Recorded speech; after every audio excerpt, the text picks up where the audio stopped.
Bismillahirrahmanirrahim.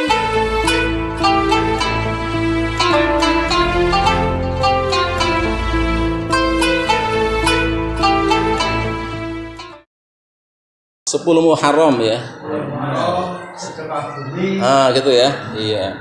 Jadi 10 Muharram ini ada hubungannya dengan Nabi Musa ya. Makanya tadi Ustadz Dadang tuh lihat kok nggak ada barangnya dikeluarin ya. Di tempat lain tuh ada keris, ada apa lagi tuh gitu. Di tempat lain.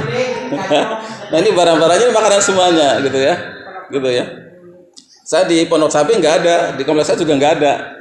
Jadi yang ada air-air begini tuh ini susah benadanya gitu kan. Di sini luar biasa, ini lebih maju dari mereka ya, gitu ya. Dan memang Nabi Musa itu sangat erat hubungannya dengan hal semacam itu. Nabi Musa itu mujizatnya adalah tongkat. Tapi tongkat itu sebetulnya itu tidak bisa apa-apa. Karena kehebatannya bukan di tongkatnya tapi di Nabi Musanya. Ya. Tongkatnya itu pemberian dari mertuanya, itu buat gembala kambing ya. Jadi tongkatnya itu tidak sakti. Ya, mukjizat itu tidak, tapi karena Nabi Musanya itu yang pegang. Bahkan Nabi Musa sendiri itu tidak ngerti kalau itu juga hebat. Sehingga ketika disuruh oleh Allah disatukan, dia menjadi ular besar, Nabi Musa juga kaget. Kaget dia kok bisa begitu gitu. Kaget. Jadi Nabi Musa sendiri kaget. Ya. Dan selanjutnya Nabi Musa itu tidak sok-sokan dengan tongkat itu, tidak, karena merasa tongkat itu tidak ada apa-apanya. Sehingga kalau tidak disuruh oleh Allah juga dia nggak ngapa-ngapain dengan tongkat itu. Ya. Beda dengan kita kan gitu kan. Kalau kita punya keris, punya macam-macam, kita udah pede banget gitu kan. Nabi Musa itu tidak. Bahkan ketika Nabi Musa meninggal, kemudian Nabi siapa? Saudaranya Musa Harun ya meninggal, itu tongkatnya itu dicuri. Ya, dicuri oleh Jalut. Dulu tuh sepeninggal Nabi Musa dan Harun itu Israel dijajah, Yahudi dijajah oleh orang Palestina. Nah, sekarang kan dibalik kan? Sekarang Palestina dijajah oleh Israel. Dulu mereka dijajah Palestina, gantian oleh Jalut yang besar sekali itu. Itu tongkatnya, peninggalannya Nabi Musa dan Harun itu ada di peti namanya tabut, namanya tabut. Itu dicuri oleh mereka. Ya, dicuri gitu. Nah, ternyata di tanah Palestina itu tabut itu nggak ada gunanya, bahkan bikin penyakit. Jadi penyakit di sana, gitu kan? Akhirnya apa? Akhirnya Nabi Samun ya, Samuel ya kalau ini ya, itu ya Samuel ya, Samun. Apa tuh ya? Nabi kemudian dia nggak Talut, ada Talut ada Jalut ya. Talut itu dari Nabi Israel ya. Jadi pimpinannya mereka mau berperang asalkan tabut itu kembali. Nah gitu kan? Kalau dia kembali, dia tenang tuh tentara Israel itu. Akhirnya Allah janjikan kembali di Al-Quran disebut dikembalikan, diambil oleh malaikat, dikasih ke Talut. Tapi pada faktanya di sisi lain itu karena di daerah sana itu penyakitan, sehingga kata mereka orang Israel itu, orang Palestina ini gara-gara ini nih, akhirnya ditaruh petinya di atas apa itu kuda, dipecut, suruh lari ke itu, akhirnya kembali. Jadi ternyata tongkat itu tidak ada manfaatnya. Yang hebatnya adalah karena nabinya itu, kenabiannya ya. Oleh karena itu di Al-Quran dikatakan ya, ada sebagian manusia suka dengan tandingan Allah, dengan tongkat, dengan keris dan macam-macam. Mereka menyukainya, juga menyukai Allah. Sukanya sama, cintanya sama.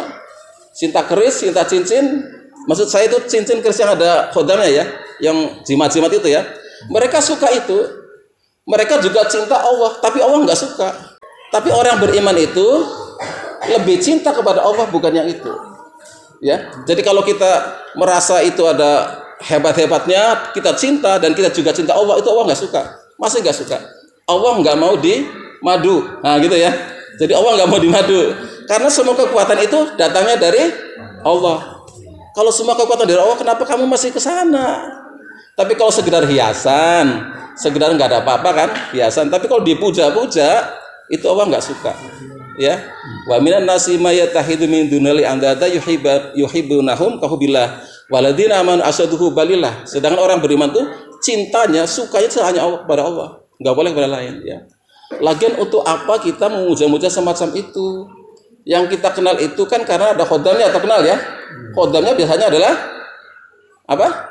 Jin. Nah, jin itu yang paling hebat namanya jin ifrit. Saya barusan ngobrol dengan Ustaz Dadang. Jin yang paling hebat itu ifrit. Dia bisa memindahkan istana siapa? Ratu Bilqis dalam makomik sebelum ini ya. Qala ifritu ini atikum bihi qabla an taquma min makomik, kata ifrit ya. Saya bisa mindahin istananya Ratu Bilqis sebelum Anda berdiri dari mimbar. Nah gitu kan.